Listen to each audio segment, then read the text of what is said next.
Well, we want to thank you all for joining us for another episode of the Bonner Breakdown.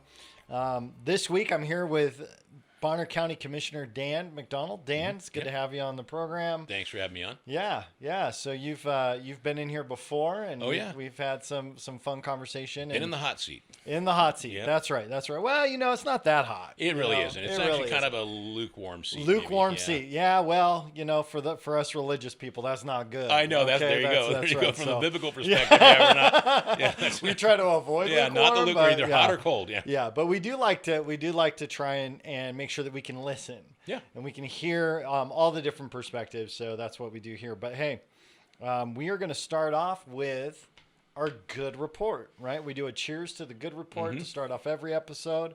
Right at the very beginning, I was having a conversation with my wife. I'm like, I need something catchy just because I want to do something positive at the beginning of every. And she's like, hook. They call it the hook. Give it cheers. I'm like, all right, cool. So here we are. So do you got a good report? I do. And in fact, I completely forgot about the good report thing until you just sprung it on me there. Thank you. But so all I can share right now, as far as a good report, the first thing that comes to mind is a conversation Chris and I had before the show. And just the fact that I finally got to a point where I realized I was too fat. And I had to do something about it. And like I told you earlier, I said I was at a point where either I needed to get my own post office and zip code because I was taking up so much ground. I could have probably actually had a housing project too developed. But come on, why not? But, why not? We'll dump a mill in you and see what comes out, right? Or lose weight. Yeah. And so I went on this pretty aggressive low calorie diet, which I thought was going to be horrific to do. When I looked at the menu, I said, there's no way a human, especially one my size, can live off that little bit of food. But shockingly enough, it was not difficult. And I ended up I started at the beginning of October, and by the time I got through, there's 4 different phases. By the time I got 2020? Of 2020. And by the time I got from beginning of October until the end of phase 4, which was, what was that? It was back in January, I had lost 141 pounds. Yeah, wait, October, November? How much? December. You probably weigh, 100 and a half? I basically lost one of you. I weigh 195. Oh, okay, okay. So October, November, December, January. In 4 months. So in January, it was the so third you're week averaging like 35 pounds. Yep. There were times I was losing 2 pounds a day for weeks at a time. Wow. Yeah, and it helps to have muscle mass, helps because you're burning more calories even at rest, but the amount of calories I was taking in were they were 900 to 1,200 a day. It's a good plan. I mean, they give you little treats. Like we'd have blueberries. You could have 2 fruits a day. So we'd have blueberries at night as kind of dessert to keep your head in it. Got it. So Kathy kind of drove the bus a little bit with the cabbage, huh? I mean, she was great at coming up with creative, tasty ideas. Mm-hmm. Any spice you want, but no sugar. Wow. No alcohol, of course. I mean, there was all these kind of no-nos. Uh-huh.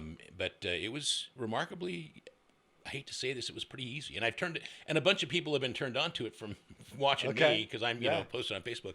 And all I right, think so if you're going to give a plug, what it's called the plan is called Breakthrough M2. Okay. And that you get a counselor. She calls every week, so there's accountability, which I think is one of the best things. Is having some, that's so huge. For us, it was every Wednesday at 4:30. We got a phone call, and we had to. It was confession time. I'm not Catholic, but it was confession time. It was like, what'd you do this week? What'd you do this week? And we were really disciplined about it. And it was nice having the two of us do it at the same time because then there was also that daily accountability. So. Yep.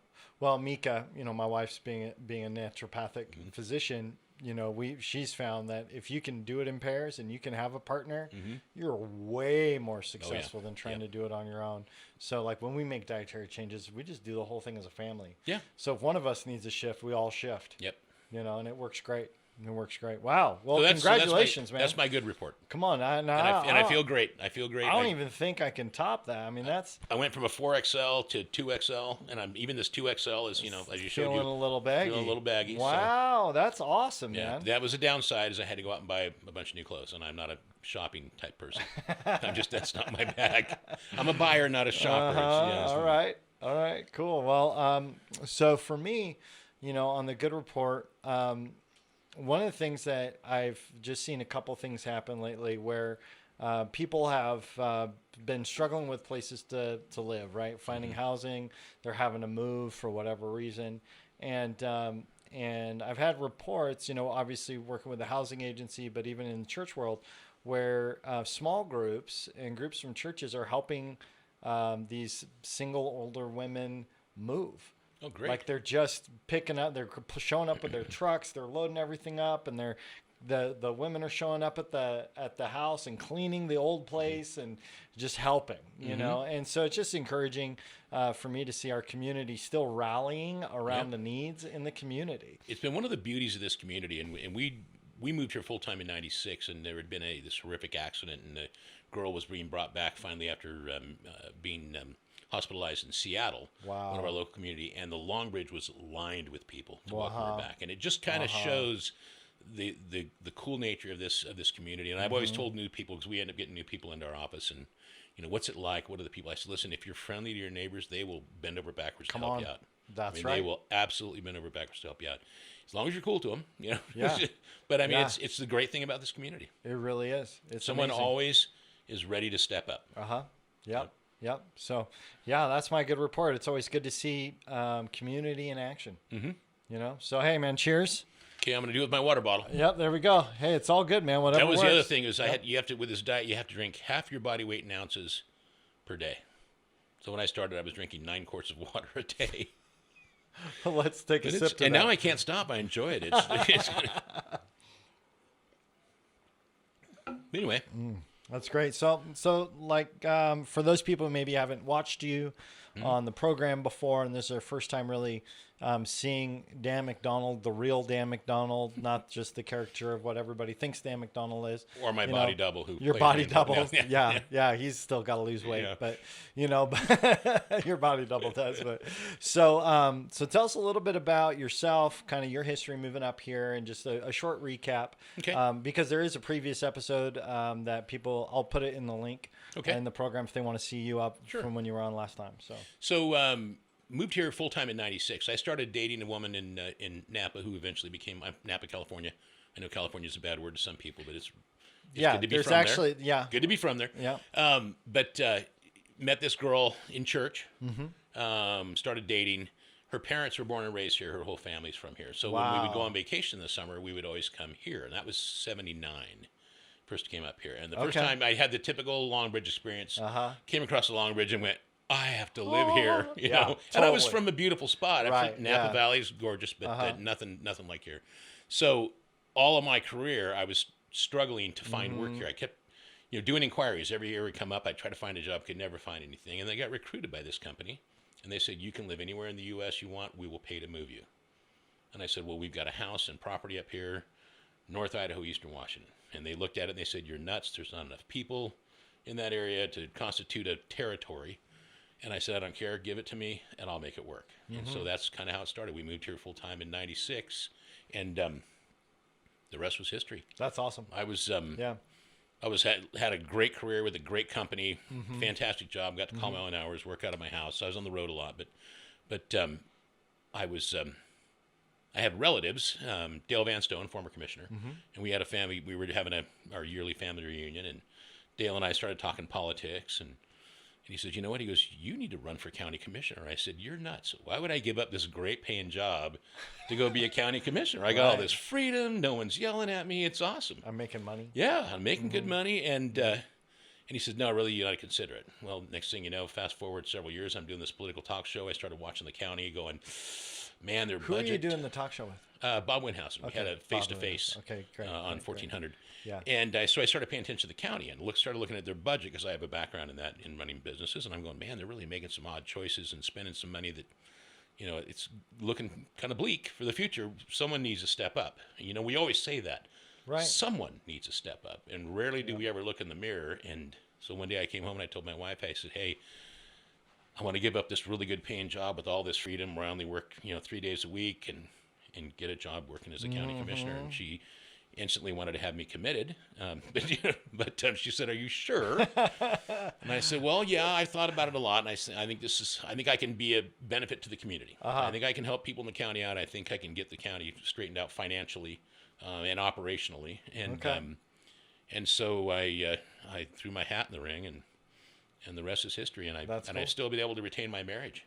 Wow, now that's impressive. Just barely, but that's impressive. Right? Yeah, it'll be. I think this year it'll be 37 years, 38 years. Congratulations, man. So that's awesome. And a lot of it's attributed to my wife. I'm really kind of the idiot in the relationships. He's the Sure. smart one that, Well, you know, well, and the, hey, and the extremely patient one. So, there you go. Yeah. There you go. And we all need to understand our role. yep. in the But that's marriage, how, so that was kind of how I that's got funny.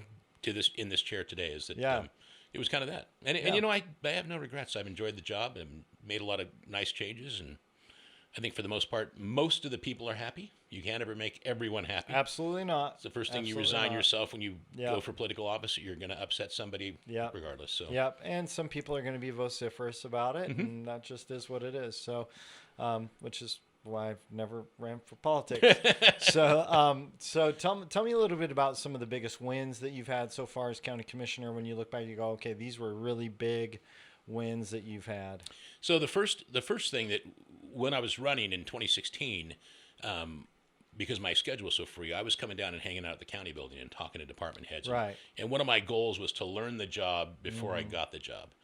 And so one of the things I started doing was meeting with Mike Rosedale, our clerk at the time, and he Yep. warned me about the way the cash flow was going and the burn rate on our cash and how we were going to run out of money based on spending. So I started pouring through the budget, looking for issues, and found several. So in the first year, we cut almost $10 million. By the second year, we'd cut a total of almost a little more than $20 million Wow. in office, and it hadn't cut a single service. That's how much waste, slop, that type of thing.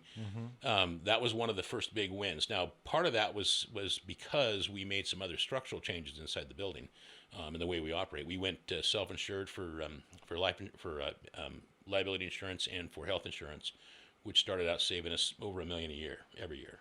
And now that rates have moved up dramatically, ours are continuing to drop because we're self-insured. So that is a great return. We also changed processes with all the departments. Yeah. We started looking for redundancy and what are you doing as a department that you probably shouldn't be doing? And a lot of credit goes to the department heads who kind of saw the momentum and said, okay, we're going to jump on board.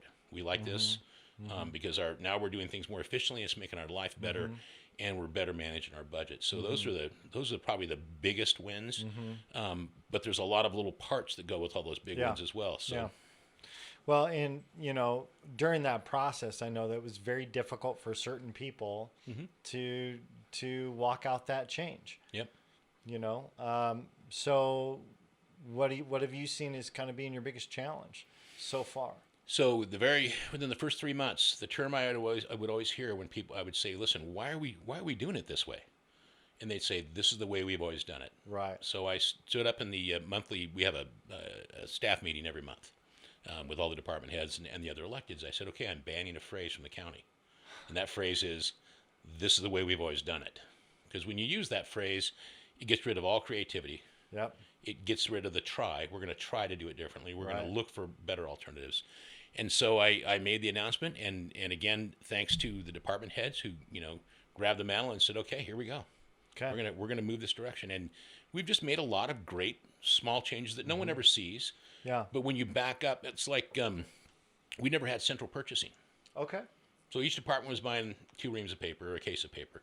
So I hired a person for, I think it was like 50 some odd thousand a year at the time, and in the first 7 months, she saved the county $700,000. Just collectively purchasing, buying pallets of paper, just those type of things. Right. Negotiating purchasing agreements with other vendors. So it's those kind of things that lead to that collective and sustained savings. So Cool. and the biggest function for commissioners, because we're like the CEOs of the county, Right. is to make sure we're responsible for the funds.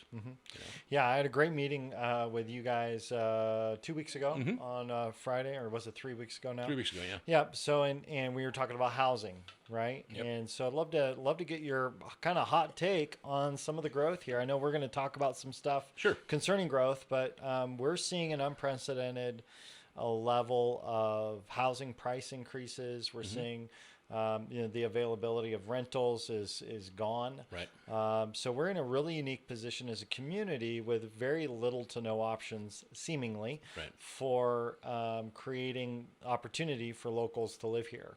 And so, what? Give me your 2 cents on kind of Okay. what you're seeing with the housing. Well, let me first state the obvious. Our demand is greater than our supply. Yep. And so that's the first challenge. Welcome to the price increases. Yeah. And so what we're seeing is real estate costs go up dramatically. We're seeing houses that are that when they do come up for sale, they're listed in the morning, they're under contract by noon for a lot more than the asking price. Bidding wars. We're seeing long-term rentals shifted to vacation rentals, which are short-term rentals, which then eliminates a lot of that market sector, which then, of course, increases rents, which are problematic. So the realization is we obviously need more inventory. Now, how do you get that? Because there's always that element that's going to push back that we don't want to grow. We don't want to be like Hayden. We don't want to be like Coeur d'Alene. Yeah. And I completely agree. But keep in mind that Hayden and Coeur d'Alene, all that development is within the city limits. We're talking about county. Yeah. We have no authority in the city, so we're just talking about the county. So we're looking for opportunities in suburban and recreational areas where the zoning's a little bit tighter. We can get down to 10,000 and 12,000 square foot parcels with, as long as they've got sewer. Okay. You know, your municipal sewer, and that's important because that's one of my other growing concerns is that it's a big one. How many septic systems can we actually have in the county? Blanchard's a good example. Blanchard area is booming right now. Yeah. They're over the Rathdrum Aquifer, which is actually controlled by the feds. And I just keep waiting for the day that they come in and they say, okay, no more. So we've been talking to people that either have existing sewer systems, like over at the golf course in Blanchard, at Stone Ridge, talking to other folks that, you know, about developing sewer systems or community systems, because I'm concerned. Wait, I live here. I'm going to live here until I die, hopefully. Yeah. It'd be nice if I wouldn't die, but, you know, at a certain point, everything's got to come to an end. You're doing a good job of trying to prolong your life. I may have added a few years, but that's great. Those are the big picture questions. Yeah. Then, of course, the challenge is always, well, what does it look like? How do you do it? You know, how do you do it? Because we also, at the same time, want to protect farmland. Correct. Protect ag, protect forest land. That's right. So, you know, as with and the natural character of our region. Yep. And as we say in our mission statement, protect the rural nature of Bonner County. Yeah. So, those are always it's a tough road because we have the two sides. Yeah. You know, and it's always fine when it's someone else's neighbor, but when it lands in your backyard, suddenly you're more concerned. So, so we wrestle with that a lot. I think planning's doing a good job at looking way forward. We're working with the local cities to try to readjust the area of city impact to be more realistic, so that we can help them enforce their land use within a revised area of city impact. Yeah. So we're planning 30 years ahead as opposed to just planning for next year. Yeah, I mean I think that's one of the mistakes that gets made, and we're going to talk about kicking the can down the road with this road stuff, but it's always what you see when you start looking backwards at how were decisions made and what were those decisions and what do they actually reflect. And a lot of politicians love to kick the can down the road. You get a big problem, it's like, well, we'll just put that off for the next guys. Yeah. You know? Yeah. And we've resided ourselves as a commission that we're not going to be those guys. Yeah. We want to tackle the big things. Well, I will say that's one of the things I've always appreciated about Shelby. And, you know, like when it came to dealing with Memorial Field. Right. Let's pull the trigger. Let's move. Yeah. So, you know, there's that level of, okay, let's, you know, we can get some things done. But I do think that we're entering into this position where we're not going to be able to maintain the characteristic of our community. Right.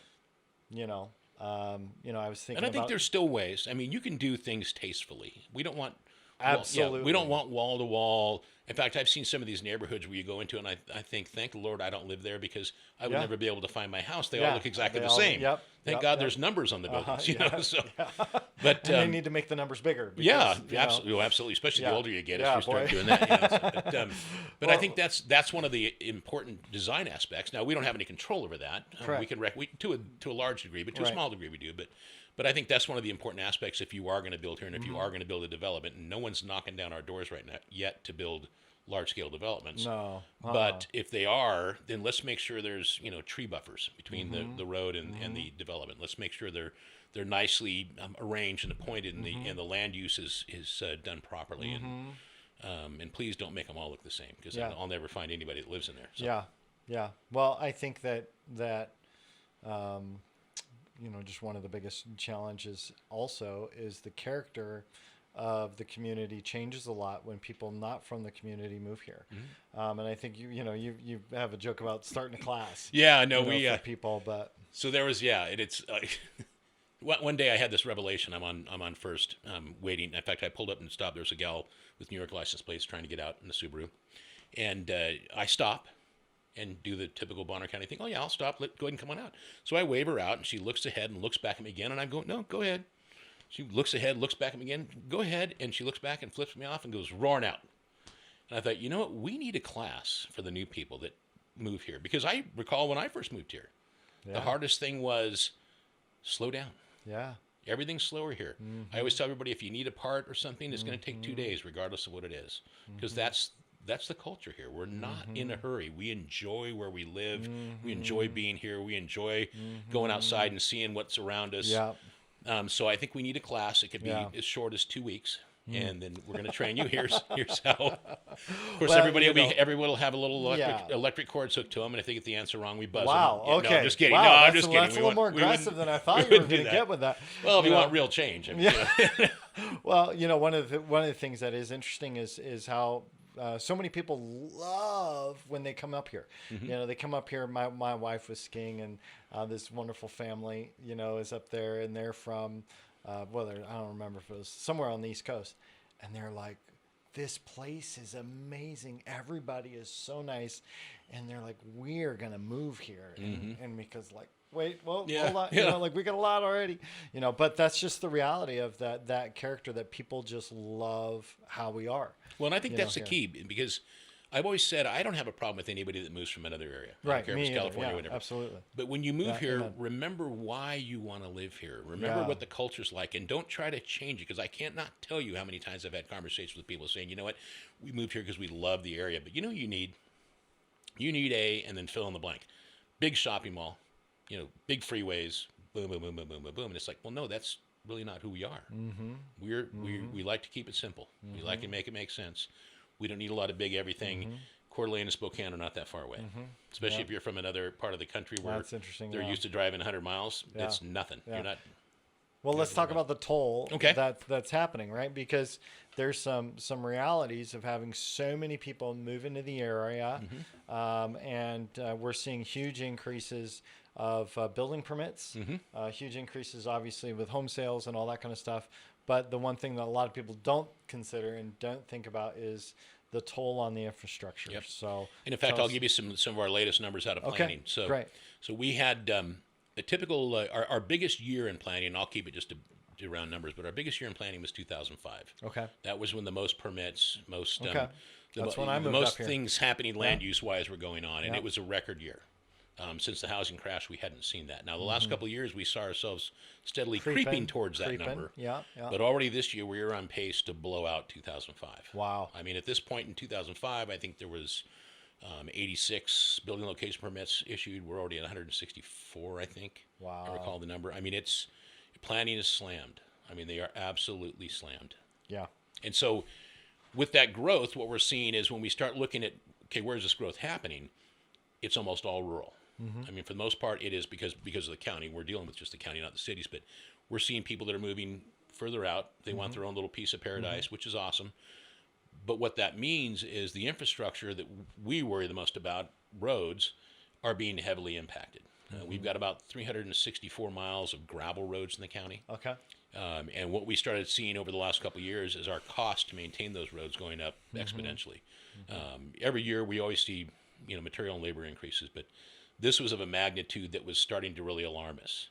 And so we started trying to figure out, okay, what are we going to do about this? In 2018, we commissioned an engineering study of our roads. Okay. And they came back with some growth estimates, and we were talking about this before the show, but the growth estimates are hilarious because they're not even close now.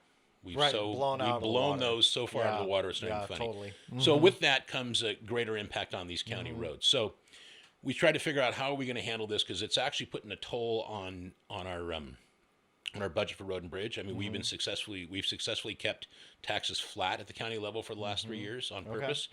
And we've been utilizing a lot of the money we get from new construction to handle inflation. So we haven't had to take an increase. But what's happening now is we're seeing road and bridge having to spend more and more and more every year that the taxpayers are paying for. And so we're at a crossroads. Do we increase taxes?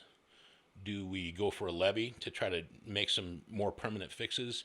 What do we do? And so we started traveling down this path seriously last July when we were doing budgeting. Okay. And so I started doing some research, and I took a typical 2-mile stretch of road that has moderate to low traffic counts on it. We do car counts. What's that mean? It's about it's typically low is under 300. Okay. Moderate to low is 3 to 350 Okay. cars a day. On those roads, I took one of the roads, pulled it out, looked at all the maintenance records over the last several years, extrapolated that cost out over a 20-year period, then looked at hard servicing with chip seal on top of that at 5-year intervals. And in a 20-year period, we saved $280,000 by hard servicing over what we're paying to maintain a gravel surface. Wow. So that's the good news. Okay. If you want another good report, that's a good yeah. So we're doing that. We're doing save you money. We're doing a double good report today. But that's the upside. And that was what had us moving towards, okay, now how do we fund this? Because we started identifying roads that we had in this report, and started looking at primary collectors, places where 5 or 6 or 7 roads come into a main thoroughfare. Okay. And what can we do with those? And so we started kicking it around, and we had a couple options. One, we could take foregone. We have a very sizable foregone account. And I don't know if you know what foregone is. Tell the average Joe what that might mean. Okay, and this is complicated, and I'll try to simplify it. Yeah, go for it. But foregone, any year that we do not take the 3% allowable increase, that money goes in as a ledger entry with the state. So it's still available to us. We just haven't taken it. At any time during the history of the county, commissioners can reach back and realize that money. Okay. Now, the last 3 years, we haven't taken anything. So there's the 9% from each of those years. And to confuse people even more, when we're talking about the budget, our total budget is about $60 million. Mm-hmm. Of that, about $23 million, roughly, is supported by property taxes. So not the whole budget. In fact, one of the other successes was we were able to shift from a 60% funded budget by property taxes down to about 43% by changing some of the fee structures. People who were building location permits, that the permit didn't actually cover the cost to process the permit. So we were able to make that shift, and it was great, really helpful. But of that, we were allowed to take 3% of that number, that $23 million. Okay. So roughly, $700,000, something like that. Yeah. So we could take that. We have $2.7 million in the account. We actually vacated last year as foregone. The state legislature passed a law that said you don't have to have it go to that ledger, so it can never be taken. So we did that, or else we would have had $3.4 million, which is about the amount we need to start this road program every year. The problem with taking foregone is it raises your taxable level up permanently forever, up to that new level. So if you're paying $100 now, then you're going to be paying the $100 plus the foregone percentage that applies to your property. So that was kind of a non-starter. Yeah. In fact, this board's been great about considering foregone kind of a bad word. Okay. Even we usually don't let people say the word. Yeah, it's resources that you can utilize, and yet regardless of whether or not you spend it, you're being taxed. Well, you can't. You would be if we realized it. So it's just a ledger entry. It's just writing on a paper right now. So we can. The best way to equate it is we can reach back into the past and grab that money. So we've never wanted to do that. That's been our, in case of a real emergency, break glass fund, and we like it right where it is. Okay. We're not taking it from anybody. So that's an option. But again, it increases taxes every year for everybody. So then I came up with this idea: what about doing a 2-year rotating levy? I said, but here's the kicker: we're going to list actual roads, and we will do those roads. We will not say, oh, we were going to do 6 roads, but guess we only what? did Now 4, we're going to do 4. Right. And Even to the point where if we had to pull it out of Road and Bridges' regular budget to finish it, we would make sure we lived up to that commitment. Now, the plus to a 2-year levy is you're going to pay for it in those 2 years, and then it's gone. We haven't touched the base rate. It stays the same. Okay. We're thinking it's going to take, depending on the amount of roads that we hope to get done, and depending on oil prices, which is a thing we're really paying a lot of attention to right now. Well, yeah, they're shooting up. We're hoping to get it done in 6 to 10 years max, and then we're done. Okay. And we're not going to do every gravel road. We don't want to do every gravel road. There's a couple of criteria. You just want to do my gravel road. Now I know how this actually works. Right? Yeah. Okay. So you're going to do my gravel road. So we're looking at, in fact, if that suitcase full of cash you have in the front, slide that in my pickup. No, I'm just kidding. We're just kidding, folks. No. I have to be careful because some people go, did you hear what Dan McDonald said? Oh my gosh, suitcases of cash. So we're looking at major collectors. Yeah, we're looking at major collectors, and we're also looking at problem roads. Okay. We redid a road last year, and right now we're doing about 3 to 4 miles of road every year. Was all we're able to do under the budget we got. Okay. So we did a road last year that, as we started tearing into it and trying to figure out what the problems were, we found that they had built a gravel road over tree stumps, over decaying biological stuff. So that was one of the problems we were seeing with these roads, and there are a few of them out there that we suspect are just like that. So add all the extra cars to it, and it's a recipe for disaster. So our idea was to do this, looking at the fact that if we take this step now and we do the responsible thing now, it's going to be sustainable for the future, and it's going to save us all money down the road. Again, we will. So the goal is if you're going to do levies, is to then secure those levies in a manner that doesn't allow the money to go to some other project, some other thing, because I think whatever the levy is, I think people get like, oh, it's going to be free money. Right. Yep. Yeah, and this is going to be dedicated funds, which is a key word. It's a term used in the state under budgeting that we can actually dedicate these funds, and they only go for those projects. Great. We can't use them to buy new trucks. We can't use them to throw pizza parties. Although that would be great if we could. No, not anymore. Not anymore. Yeah. Not anymore, unless it's made out of cabbage. Yeah, no, yeah, or what is it, cauliflower? Yeah, cauliflower and cabbage. Trust pizza. me, I've eaten a lot of cauliflower in the last 7 months. But that's the other key it's being responsible and accountable to do what we say we're going to do and to do it right. And if anybody knows anything about me, they know if I say, hey, we're going to do this, it's going to happen. And all the commissioners are on board with this. I mean, we're kind of in simpatico with this thing. But as we weighed all the different options, this was the only way to fly. And levy's got a bad word. We call it the other 4-letter word that begins with L. That's true. Levy's got a bad word. But when you step back from the hysteria of the word levy and look at it and go, okay, we can invest now to save later, or we can just wait and kick the can down the road. And I'll give you a couple of examples of what kicking the can down the road looks like. If we kick the can down the road, it's going to cost us a heck of a lot more later. All right. So solid waste, good example.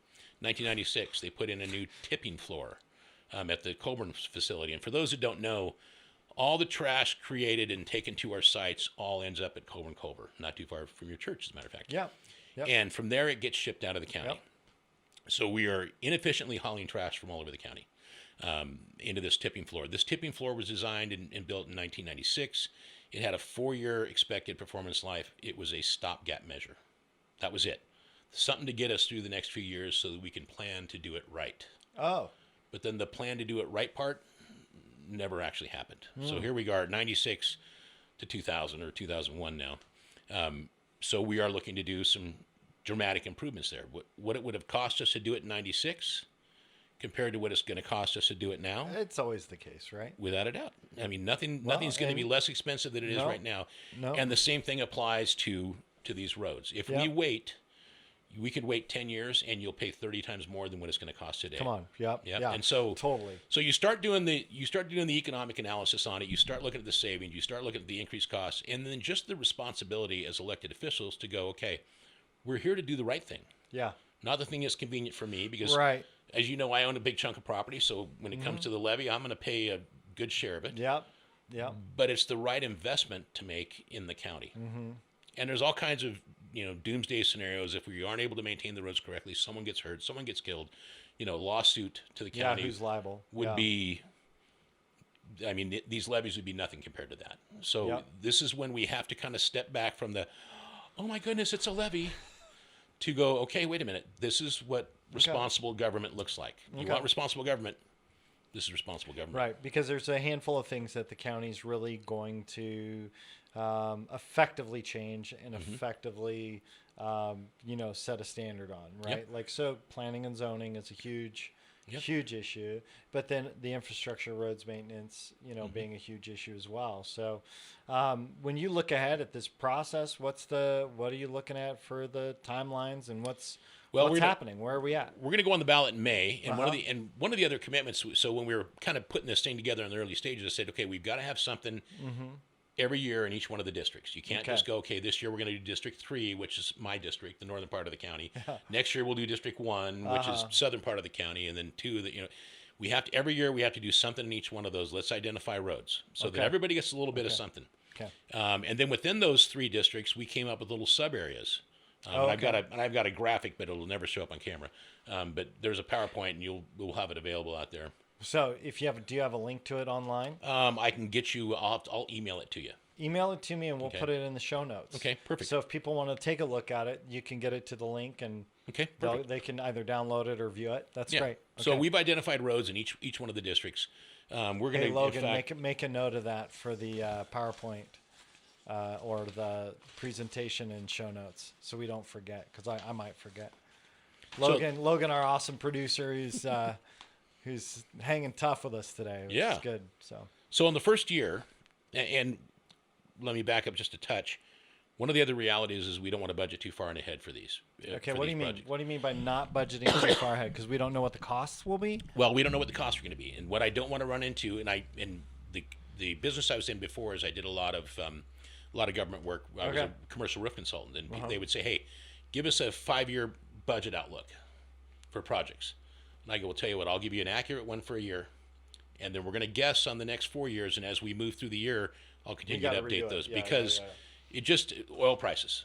So when you're building a road, what does it take to build a road? It takes, of course, asphalt in the pavement. It takes oil, gas, diesel in the trucks. All those things are going to have an effect on future values. Wages are always going to have an effect on future values. These roads are going to be done. We're going to do all the below grade stuff. We're going to do the culverts and stuff within the county, and because our guys by far do the best work when it comes to that. I don't think a private sector business can keep up with our guys. But when it comes to paving, we don't do that. Because that's not who we are. That's not our wheelhouse. So it can be done more efficiently without. So we will bid these projects out. So we developed a budget for next year if we are able to pass the levy in May is when it'll come up. Okay. And so there's out of the 3 districts, we have East Newfort Road. There's going to be 3.7 miles done there. Spades Road, which is down in the Sagal area. District 2, which is over in by Priest River, Priest Lake. East River Road, and East River Road is the secondary egress for Priest Lake. Okay. So if Highway 41, is it 41? 57. If Highway 57 has an issue, this is your only alternative route. So we also are looking at access, egress, safety, that type of thing. Yeah. So East River Road and Old Priest River Road. Old Priest River Road is another big problem area. East River Road, we're going to do 2.6 miles of that first. Okay. And then Old Priest River Road, East River, and for Old Priest River Road, we're going to do a half a mile. Okay, so we're trying to identify again where the problem areas are. District 3, North Boyer Road. Now, North Boyer Road is not a collector. And in fact, if you drive it, you would think, well, who lives out here? And there are people that live out there, but it's been one of our problem children for the last 4 years. We have dumped a ton of money. There's a lot of traffic. So it connects Bronx Road to Selly Road. And so, well, my church is right out there, so I can't count how many people are hopping in. That they're heading, either maybe they live in Dover. Yeah. And they want to skip the Ponderay Take and the scenic route, and they go, yeah. And it's one of the roads that I'll tell you, I give everyone my personal cell number. And if you have problems, call me nights, weekends is fine. Yeah. And so I've gotten calls several times on a Saturday morning. Hey, this road is tore up. It's, we go through the whole time during breakup. People don't change their driving speed. That's right. The roads are hydrated. It tears them up. So it's been one of our problem children. Park Lane and Shadow Mountain Road, and then South Center Valley. And that whole Center Valley complex out there, that whole thing is on the schedule to clean all that up, because that has also increased the number of cars per day on it. It's one of those other little shortcuts to cut you up all the way through to Cobra and Culver. Yep. So it's another one of those. We did Main Street, or out of Main Street in Kootenai, North Kootenai Road last year. Oh, okay. And if you haven't driven it, you should go drive it. It's amazing. Nice. Road and Bridge did a fantastic nice. job.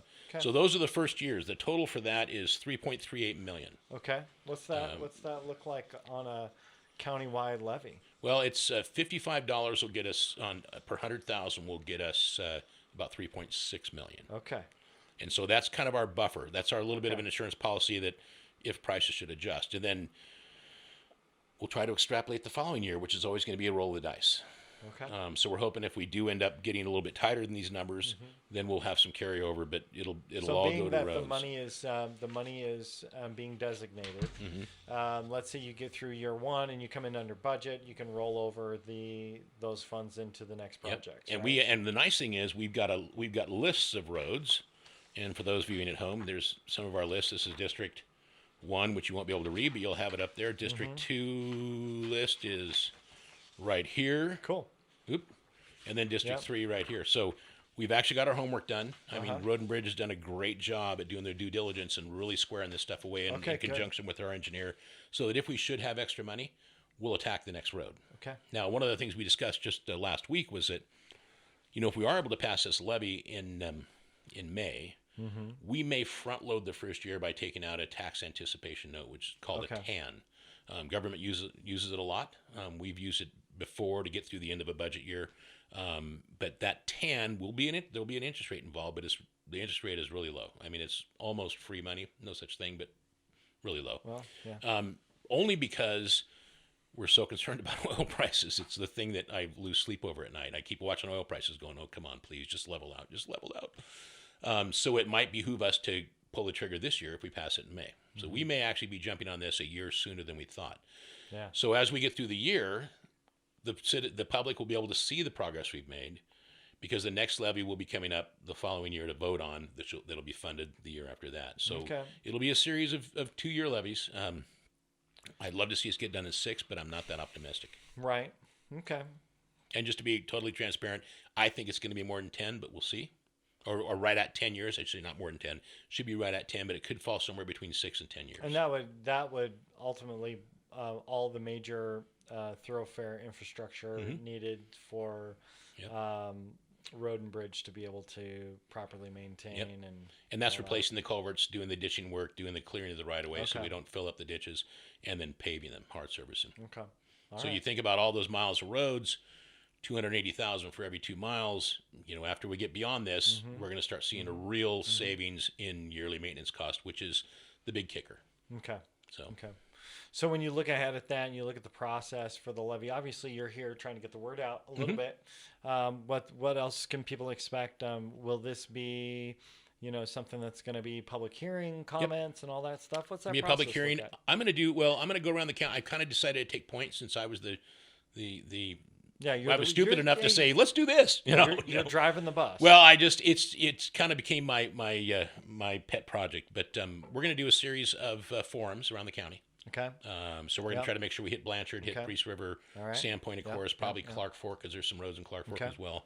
And at least try to be out there to inform people.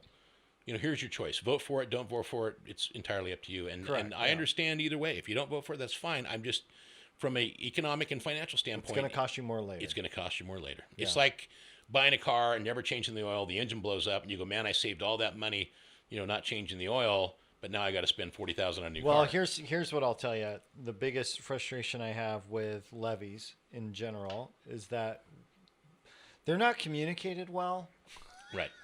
They're just not communicated well. Mm-hmm. And so if everything's always left up to the imagination, the levy ain't going to pass. Oh, without a doubt. In fact, without a doubt. I always say if there's a gap, someone will fill that gap with information that's probably not correct. Probably not correct. Yeah, Right. absolutely. Yeah. Yeah. And that's yeah. why, in fact, and I will give I mean, everyone- I own a marketing company, There you go. and I watch what some of those organizations do. I'm like, how are you? No wonder you're struggling with that. So you know? in my previous career, I was a commercial roof consultant, so I worked with a lot of school districts. Uh-huh. And I had one out in central Washington that hadn't passed a levy in 60 years. Farming community. Okay. Yeah. Their roofs were in horrible shape. I mean, there was more rain inside the building than there was outside the building when it Yikes. rainstormed. So I said, here's what we do. I said, there's two things. One, we need to do what we say we're going to do. Two, we need to be very transparent. And I said, and three, I'll come in and present and make sure you invite the real negative people, the naysayers, have them come. We'll serve dessert. yeah. People always Yeah, come yeah. for food. Yeah. And we had some great pies, by the way. But anyway, that's probably why I got so fat. But I said we will be brutally honest with them and let them know that here's why we're doing this. Yeah, And we passed it by, I think it was 85% after not passing a levy in 60 years. Wow. But it's just because we marketed Educate. it correctly. We told the Educate. truth. We did what we said we were going to do, and we were absolutely brutally honest with people. And I think that's what everybody really wants. Some of them think they want it, but really it's just tell us the truth. Just be transparent. And so we're gonna live up to that. And I don't want to beat up on the school district because I think they try to do the best they can. They really do. Yeah. I mean, years ago when we first moved here, they passed a levy, and we're going to get 30 new buses and have class sizes of 25. They passed a levy. They got one new bus, and class sizes were 30 something. So we don't want to go down that route. We want to be extremely transparent. Yeah. So it's the commitment we've made is that if we say we're going to do this road, we're going to do that road. However many miles we're going to do on that road, that will be done. Okay. Good.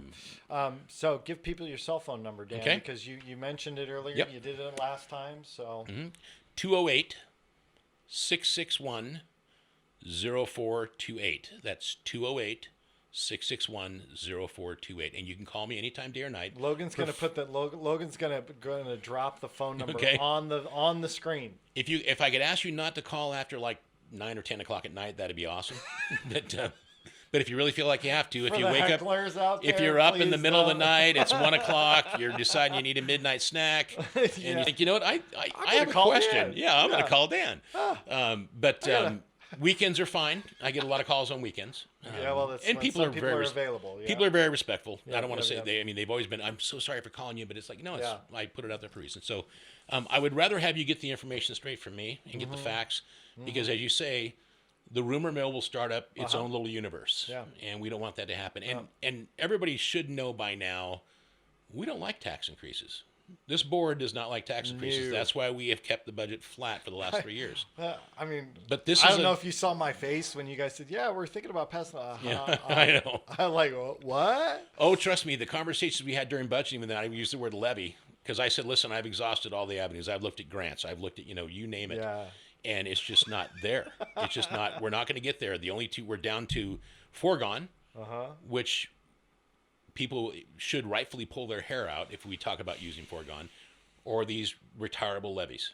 I already had someone say, "Well, you're just going to keep doing this until you can make it permanent." I said, "Well, no, that's not how the county doesn't have that ability. The school district does. We don't. We do a 2-year levy. It's done. Boom.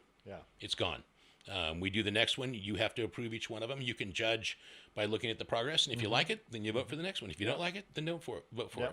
Yep. Okay. But again, that caveat that looking at this basically on just pure economics and fiscal responsibility, this will keep our budget down where it should be for road and bridge, because we won't be spending all that extra money that we're already starting to realize. We're starting to spend that money already on these roads just to keep them safe for the winter. Most people don't understand. I'd love to have folks come to our budget hearings during the summer. They start in July. Okay. I always do this. No one comes. It's okay. Of course not. But that's where you get to see the sausage be made, basically. And you get to see, like we spend $2 million a year just on snow plowing. It's always easier to criticize than create. Right. But you're always welcome. If you have any questions, you got my number. We'll be flashing it on the screen. It's like a telethon. The phones are open now. No. Well, when this goes live later today, I'm sure that you might get a ding or something. And it's not a problem. Like I said, I would much rather make sure that you're getting the right information. Yeah, appreciate it. Because it's rampant out there. Yeah. I think people get bored. They don't have anything to do. They just make stuff up. So. Well, yeah, and I think often, and we're just dealing with this. I think nationally. I think we're dealing with it locally. Is that, we've got blinders on to each other. Right. We're not seeing clearly who we are and who we are in our community. And I recognize that we're getting squeezed from all different directions. Correct, yeah. And if there were another way to do this, trust me, I'm a creative thinker. And I just finally ran out of ideas. I mean, there was just nothing available to do other than this. So I think it's important. I think it's important to the future of the county. I think it's important to our financial future. Call me if you have questions. We'll be announcing here fairly soon the dates and times for these forums. So you can come and ask questions. Good. What's the best way for people to discover those dates and to find out where should they follow something on social media? Keep an eye on social media. Keep an eye on our county, our commissioner's website. You have a commissioner's website. What about on social media? Is there like a Bonner County Commissioner Facebook page? There's a Commissioner Facebook page. There's a Road and Bridge Facebook page, which everybody should be on. If you're on Facebook, make sure you like the Road and Bridge Facebook page because there's a lot of useful information that gets put out almost every day on that page. Road closures, this and that. Yeah. And then I'll also be spreading it as well because I've got like 2,100 plus followers, so I'll be able to get it out that way. But yeah, please contact us. We want to talk to you. We want to make sure that your questions are answered. And I always tell people, listen, when I come in to do a presentation, think of the toughest question you can think. In fact, I told this one couple, I said, I want you to be upset when you come in. Because usually when you're upset, I'll get to really hear what you think. Because a lot of times people will be too polite. It's just go ahead and fire it out there. Let's deal with it right now. Let's take it on. I'll answer to the best of my ability, and then we'll move on. So, don't be afraid. Yeah. I may be a big guy, but I'm really not a scary guy. Just I ask love my it. wife. Come angry. Yeah, come angry. Show up angry. Leave satisfied. I don't know. Yeah. That's hilarious. Yeah. That's So hilarious. maybe that's our new slogan. Yeah. Well, tell us then a little about some of the other things that you're involved with, right? You're doing county commissioners, but aren't you're involved in some other things here locally? No, I'm on the Life Choices Pregnancy Board, Okay. and I'm also on the Idaho Board. We're kind of and we just had Christine on. yeah, and I'm excited about about Sandpoint Community Services doing the whole Envision Center because we're going to be involved Isn't in that that. amazing? Yep, Linus is going to be coming on soon. Yep. So in a Yeah, couple Linus is weeks. awesome. Yep. I think this is probably one of the best things for our community because it brings all these nonprofits into one spot. And Yep. That Envision Center concept just blew my mind because I was able to meet with the HUD directors when they came into town. Right. You, I you was were there. too. Yeah. So I was fatter then, though. You may not recognize me now. So. you had just started your diet. Yeah, that's right. You had just started. So That was during the weeping phase.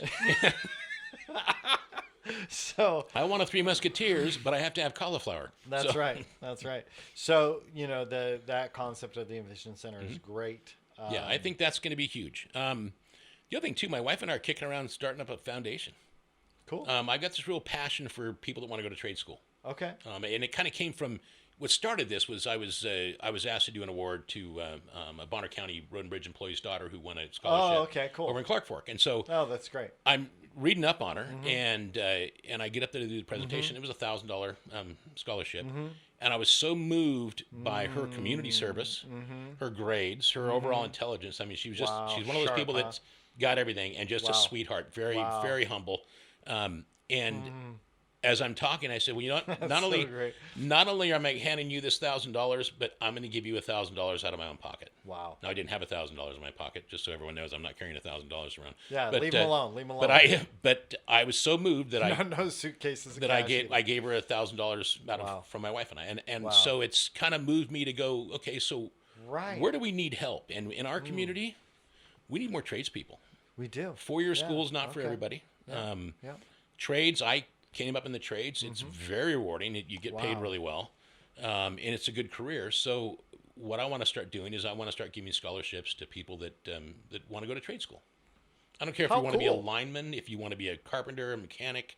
You can always use mechanic. I mean, there's plumbers. Try to get a contractor around here right now. Yeah, I mean, you just can't. I've got a new pole building that I want to get insulated, and I got the bid. They came out and looked at it in December, and they're finally going to do the work next Tuesday. So, I mean, it's impossible to get people. So I think it's a great alternative. I'm waiting on electricians. Especially for our young people. There's just folks that 4 years is not their deal. 4-year school's not their deal. It wasn't my deal. I tried.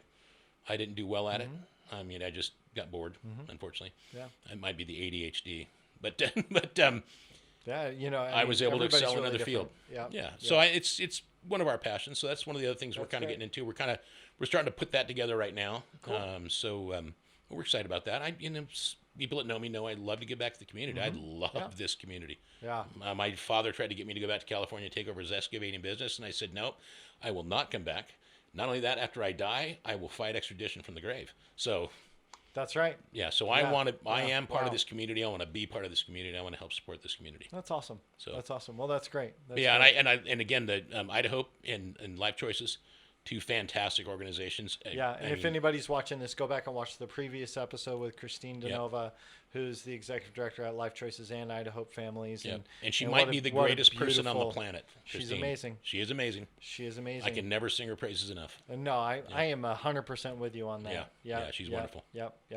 So her and Ron have been good friends for a long time. Yeah. And just amazing. So, and her mom goes to my church. Which really? Is just such a blessing to have D at the church. Yeah, just amazing. So with all that, any final thoughts as we kind of wrap up our time here, Dan? You have literally sucked all the thoughts right out of me. Oh, wow. No, I'm just kidding. Okay. All right. No, that was easy. One little quick deal is I mentioned solid waste. We are going to have on the May ballot as well.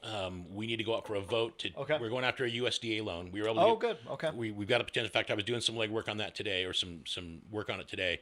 But a USDA loan to get this work done, because we desperately are. The amount of trash that we are handling now is more than double what we handled in '96, and our population has not doubled. So that gives you an idea. And then again, just like the roads, saving money on the roads, we're throwing money away every day hauling trash all around the county. So we are going to reconnoiter the way we do solid waste, so that we're not wasting money transporting garbage. Okay. So I have one word for how is it that our population doesn't double, but trash doubles? One word. Actually, it's 2 words. 1 gallon plastic bottles. Oh, I was going to say Amazon. Yeah, if you go, Amazon. No, and trust me, my wife, we drove by the Amazon distribution center. And I told my wife, hey, look, I think you own part of this building.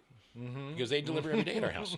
But no, there's if you go out to our tipping floor out in where all the trash gets dumped and loaded on the containers, look at the piles of trash and look what's in it. Predominantly, it's 1 gallon plastic jugs. Wow. I don't know why we cannot come up with cardboard containers that you can go to the grocery store and bulk fill, laundry detergent, whatever, beans, bulk foods.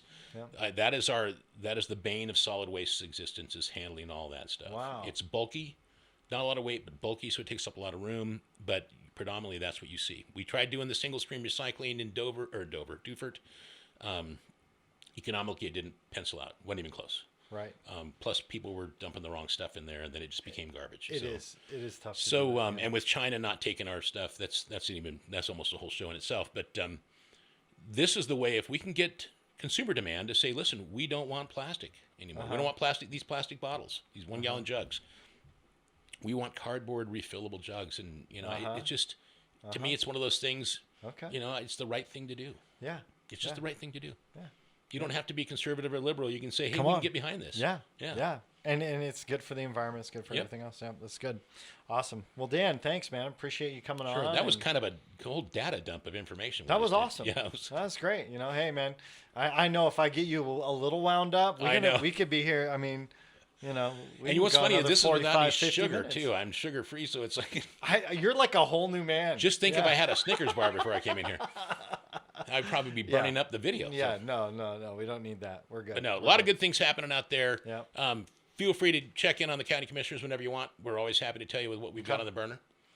It's important. I'm a big fan of people being overly involved in government. It's your government. We're working to represent you. Yep. Please reach out to us. Show up for meetings, show up for planning and zoning workshops, the whole 9 yards. There's plenty of ways to get involved. Everybody needs to get involved. It's important. Amen. Yeah, that's good. I said amen like you're preaching. That's good. Yeah, I know. All right. Okay, well, again, follow us on Facebook, YouTube. You can listen to this show anywhere where you listen to podcasts. You can download it. And as always, we want you to have a good report, right? We want you to think of the good things that are happening in your life. It's easy to focus on the negative. Yep. But man, sometimes we got to say, okay, let's keep it positive and focus on that. So with that, we sign off and say thanks for watching or listening today. Like, share, subscribe, hit the bell. Hit the bell? Yeah, there's a little bell. That is there? Hit. Okay. Yeah, there's a bell that you can hit, and you get notified when a new video comes up, so you can see it, right? So notification bell. So with that, we'll see you guys later. Thanks. Thank you. Yep. We hope you enjoyed today's episode. You can find out more about this podcast at bonnerbreakdown.com. You can also support this show and get personal video updates and thoughts from our host at patreon.com/bonnerbreakdown. Thank you for joining us in the conversation.